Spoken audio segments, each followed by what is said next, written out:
Afternoon here. I always look at 11. 11 o'clock I always feel like is the weirdest time to call. Because there's It some people is. that start doing lunches at 11 and just a hard call. But Well, no, I'm good. How are you? We're both good. Sorry, we're a home. little late, guys. I was having some technical difficulties, but we kind of had some backup plans, so we're doing okay. So running a few minutes late, so we'll just jump right in, guys. I am Jason Poole. I'm a travel advisor with Cruise Planners, and we're just coming here to talk about all things travel with some cool things to talk about today. Some airline news. Some what do you do when your hotel is dirty? So lots of great things. So I'm joined by the hotel expert, Haley. Introduce yourself. Why should we listen to your advice at the end of the show? I always question that every time you ask me. My name is Haley. I own the hotel sales support company Hospitality with a Flair, and I've been in hotels for 16 years now. And then I write a travel blog because I hate having free time and I love traveling all over like you do. So we can hop right into it. I am very, very excited. Jason, I think we lost your picture for a second. There you Oh, are. are we here? Okay, yeah. Sorry. Yeah. This is really, really great. So, guys, if you've been in a plane before and you've seen somebody that has, is required to be in a wheelchair, getting them on and off the plane can be an ordeal. Sometimes they have to be lifted out of their seat, out of their wheelchair into the seat. Wheelchair collapses. They don't have to wait for the full plane to deplane, and they have to pick them back up. Like it can be an ordeal. Well, Delta is showing off a new prototype for a seat that is going to allow the flyer to stay in their seat during the flight, and I just think that is, I think it's humane. I think it's long overdue. Uh, just because it's long overdue does not mean we do not applaud Delta. So I applaud them. I hope this becomes an industry standard. And what's cool about the seat design is if no one needs a wheelchair, it's a regular seat. So they're not leaving open an empty seat. It just kind of folds up, and then the wheelchair can kind of just be locked into place for the duration of the flight. So, I love it because obviously, I'm doing a bit more of that. I mean, my dad's not wheelchair dependent, right. but I can just say from like that end, getting things moved around, checked in for people that need special assistance is a bit of a tedious effort. Yes. I even worked for a company that had a couple people that were completely wheelchair dependent, need the transfer. And, we were on a team trip in Cancun and got there, and the airline had checked, the motorized wheelchair, Hmm. and it was damaged when she got to Cancun. And trying to, figure out that kind of, parting with that, even the small fold up chair that costs like $150 that we got for my dad just so he doesn't have to walk long distances. My heart kind of like goes like this checking it, because then if you get there and it's damaged, so I think it's long overdue. It's a step in the right direction, and I think there just needs to be more information around how the processes go. I know I made that video on my YouTube channel for wheelchair handicap stuff in Alaska. You've helped with that because you have what's your partner called that you use for people that are cruising? Oh, well, special needs group. You have special needs group, to rent Hmm. wheelchairs, all the things. Anything for I've free. used Scoot Around when on land. Yep. It's a step in the right direction, and like you said, overdue. Long overdue. I could not agree more. Well, moving on. So, guys, if you've been in a cruise, one of the most debated topics is always around the smoking policy, especially in the casino. So, if you've been in Royal Caribbean, they allow smoking pretty much wherever in the casinos. They sometimes have a rule of you have to be playing, but some people use it as like a smoking lounge. I mean, Haley, you and I are old enough to remember when you could smoke at the club and Boleros, at Or in the just even pub. in a restaurant when it was like smoking or non No, I'm talking about on a cruise ship. on land. No, but I'm saying like even on land, Right. Yeah. So it's a hotly contested issue. Royal Caribbean has occasionally done a few sailings that are smoke free casino, and they've noticed their onboard revenue has gone down. So they need it for casino revenue. Their sister brand does not allow it. So every casino on Celebrity is smoke free. I mean, you walk through a casino on Celebrity, it smells like cleaning product. I mean, It does. it smells wonderful. So on a few select sailings on Royal Caribbean's Freedom of the Seas, there have been some signs that have said no smoking at the table games. So they're slowly kind of testing with some stuff. So on the older Oasis class ships where they had the Jazz on 4, which you and I love Jazz on Yes. 4. They're slowly kind of making that into kind of trying to separate some of the smoke game to the non-smoking game, or smokers, non-smokers. So we're starting to see some pushback. So whenever Rose tried to do non-smoking, it has not gone well. For the sake of those people who want to play games without inhaling secondhand smoke, I hope this is a change for the positive. I would like to see, like, I understand everybody has their choices. Some people it's Yep. cigarettes, some people it's cupcakes, some people it's whatever. Yep. I would love to see maybe a venue more of like a cigar bar lounge that's closed in. Well, they had them on Voyager and Freedom Class. Remember, it was right there on the deck 5 in the promenade. I mean, they've had them. And maybe they have something like that that's kind of near the casino. Because I'll tell you, when I'm on Royal Caribbean, because Jeff and I like to take $100, $200 and for the cruise and just go in and dabble a little bit. And I mean, there's sometimes it's so strong that I don't like staying there. I agree. I'm just like, I don't want to be in here. I know that some of the bigger ships, they try to have like one side of the casino be smoking and the other side not. So I mean, maybe reviving that in a venue near a casino. I agree. In some ways, the cruise lines are just, the nature of the cruise ship being so small. Like when you go to Las Vegas, you can smoke in there, and it does. And I'm very sensitive to cigarette smoke. It doesn't bother me in Las Vegas because the ceilings are so high. Yes. And they spend a ton. I mean, I am crazy about cigarette smoke. Like, it just really bothers me. And I don't even really notice it in Vegas. Like, not at all.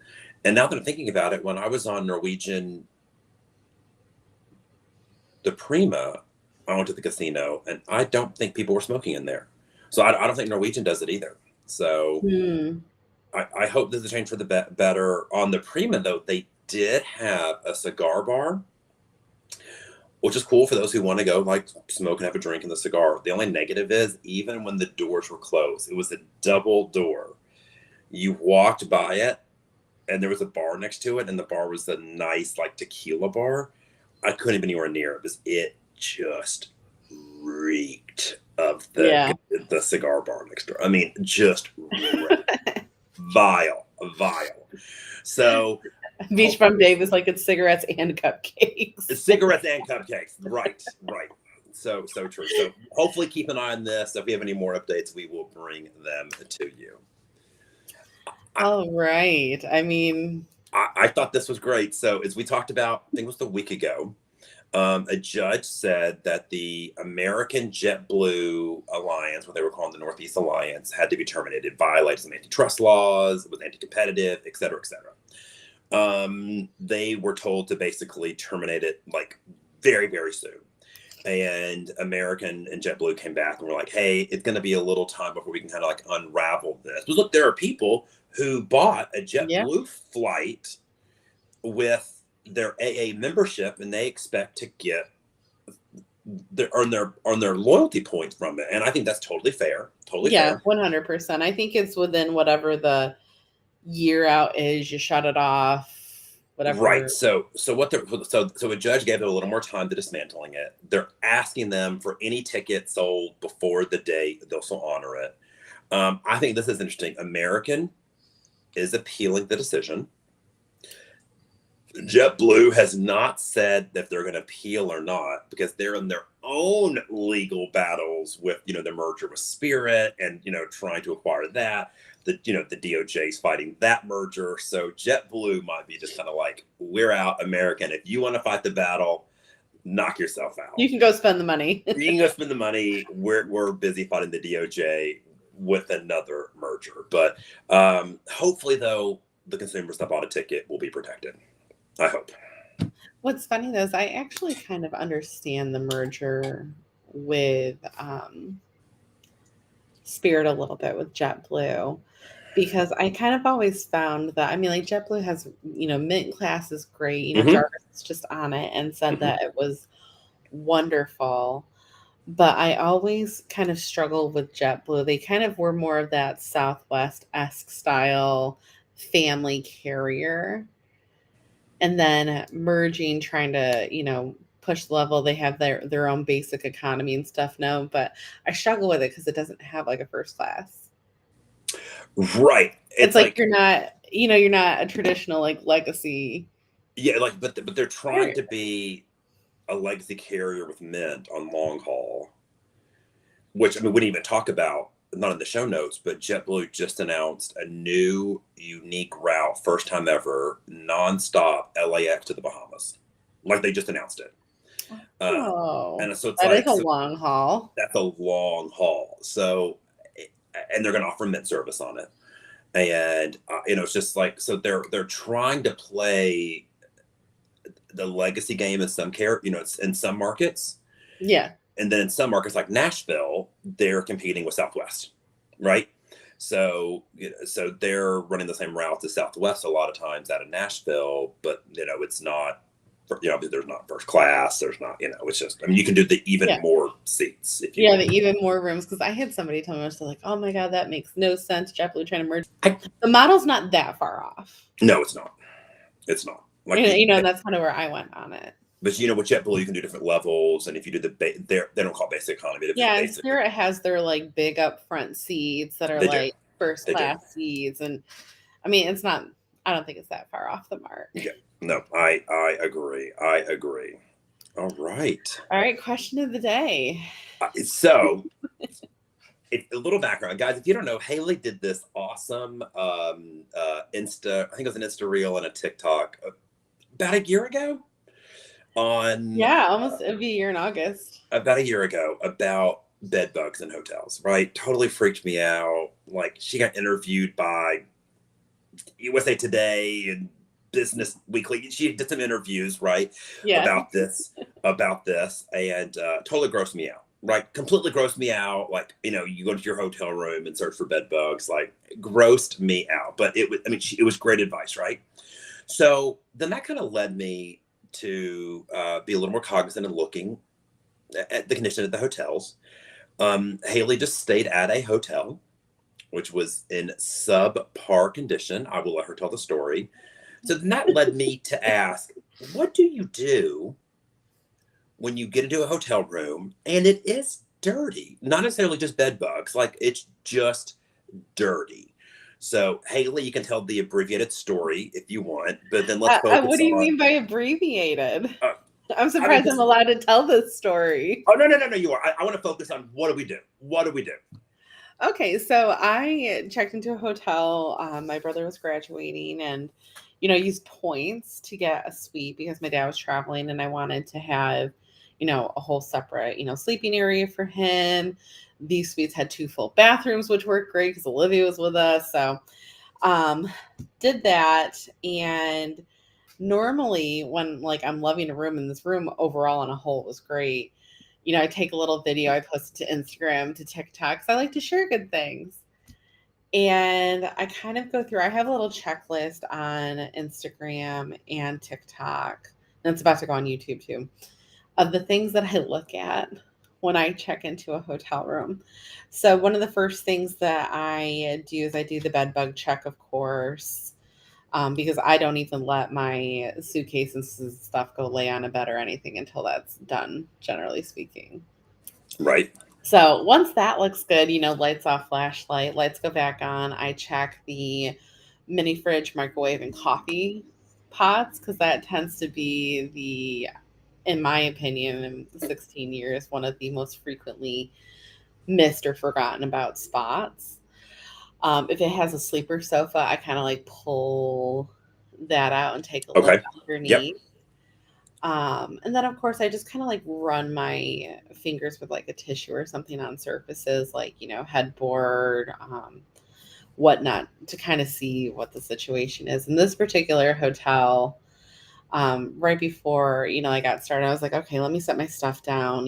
Bed bug check was done and great.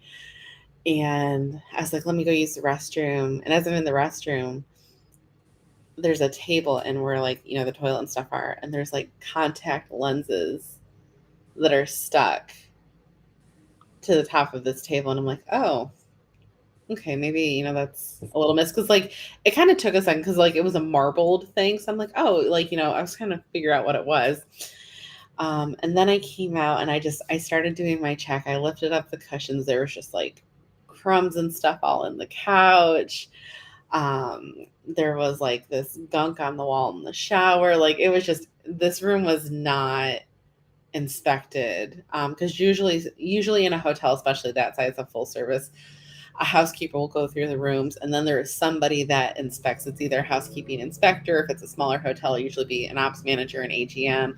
We'll go through and inspect the rooms and verify that they've been clean. So in that situation, what I do is, I calmly just kind of I take pictures and I talk to the hotel manager. Just like, hey, it's a short staff industry, so my patience is very, very broad here. I'm just like, hey, I don't know if this room got inspected, but it is not clean. It's this, this, and that. And we were getting ready to go out to dinner. I'm like, can somebody please come up, clean the room, check it? We're going to dinner right now. And most hotels, most people, they're very happy to do so. Or they'll be like, do you know what? I don't have a housekeeper on right now. Are you okay if I move your room? And they'll move your stuff for you, whatnot. Depending on how filthy it is, like, I mean, if we're talking, I've seen some hotels that I've cleaned uh, have dirty needles under the couch and stuff like that. For me, that's kind of I want a different room. I want to walk it with the GM, and I am not paying to stay here. Like if it's something like bodily fluid oriented, But that's gross. that's gross. That's not acceptable. Yep. And whatnot. So that's generally what I do. And then I'm going to kind of ping back into travel insurance because sometimes, hotels are individually franchised. A lot of people like to say, oh, I stay at Hampton Inns all over the country. That's great overall to Hilton Honors, but to the individual franchisees, that doesn't mean anything. Right. You know, so some are not run by great people. It's kind of what I talked about in that USA Today article last week, because they're talking about the high demand of summer travel versus the short-staffed hotel industry, being a brewing bubble for bad housekeeping situations. And if you have travel insurance and you run into an owner that's like, no, I'm not refunding you, or we're sold out, there's no other options, document pictures, travel insurance. Have a nice day. I mean, I think that is great. I mean, I Have you ever had a really dirty room? Because the only I've other, had a room honestly, that's like, even though that room in New York was dirty, honestly, the dirtiest hotel room, the worst hotel room I ever had was the W Fort Lauderdale. the only true dirty room I had. I've had two. One was smoke filled, like it just smelled like cigarette smoke. But I just missed an international flight. It was midnight. My next flight was at like 7 a.m. I just went to bed. I was like, you remember that day missing all those flights, and I just went to bed. I got an insurance claim, got the hotel money back. 'Cause I missed flights, and then that one time you and I did a cruise on the Allure, that hotel pre-night, it was not in great condition. Oh, Like the I Hilton probably should have. Marina. Yeah, Hilton I Marina. probably That should wasn't have. my favorite either. But other No, than that, I've been pretty lucky with good hotel rooms for the most part. I think the important piece to remember is we're all human. yes, we can say that hotels are charging X, so they should be fully staffed in this. We don't live in this magical fantasy world where Right. everything's perfect.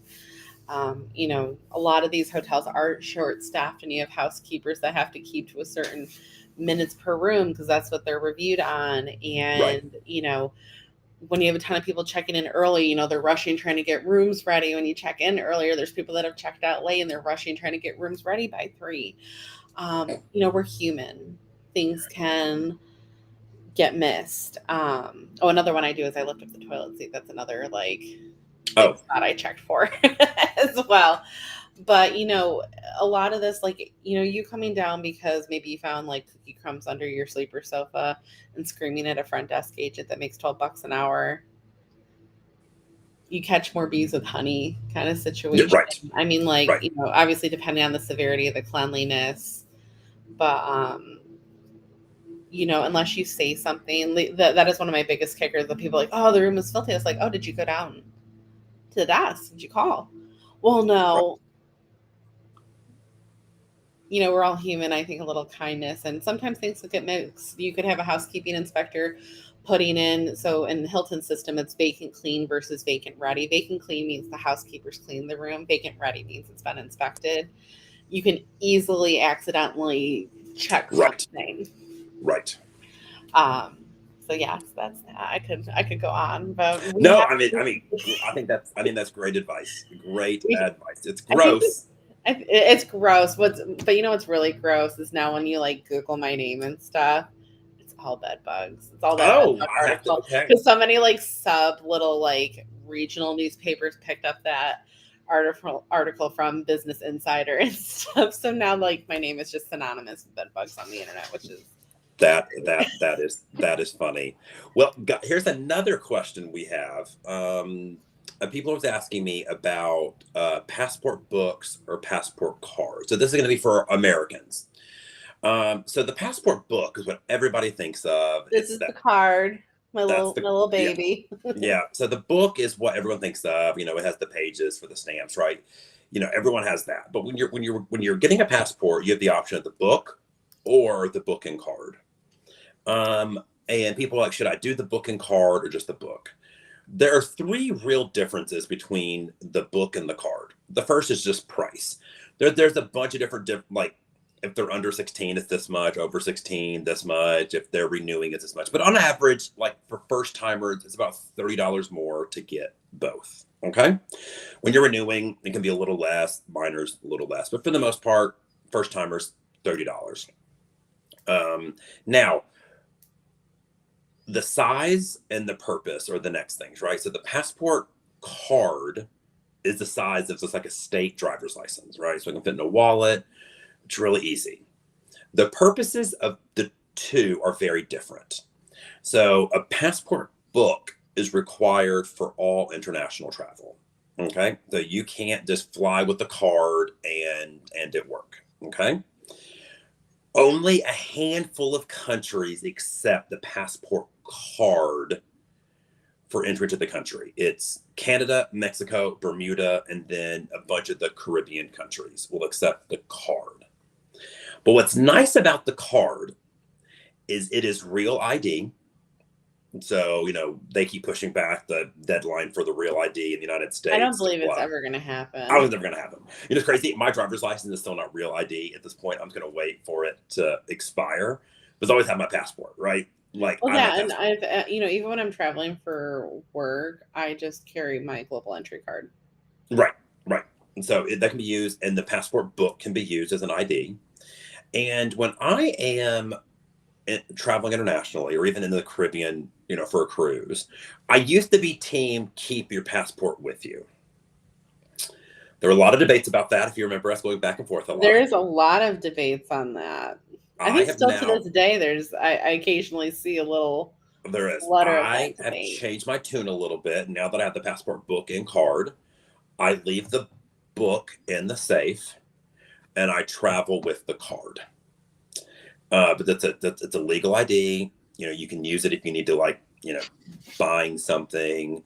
And also, if something tragic were to happen, that card could get the authorities in the right direction to like get your passport, who you are.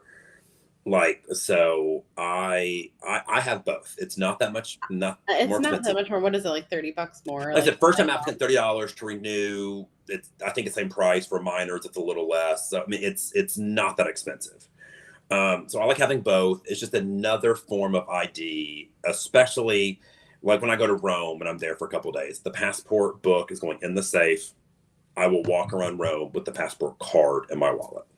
yeah, especially because it has the same info, so you can buy, Right. luxury goods and Yep. If you need to do the backpack. things like So that. yep. So great question. I get that all the time. Hopefully that kind of clears up Yeah, the we got Olivia the one with the card, because of the border and stuff right here. I have zero desire to yeah. carry her passport if we, go over to Niagara Falls or Toronto Yep.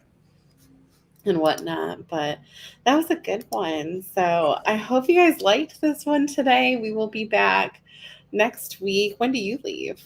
Next Thursday. So I'll be here for next week. Okay. And Okay. then I will be in 2 weeks somewhere in the Med. I'm not sure where. So Somewhere. Well, you guys enjoy the rest of your day. Don't forget to join our group Today in Travel on Facebook and feel free to ask questions in there. And until next week. all right, bye guys. See you later. Have a Bye, good one. guys.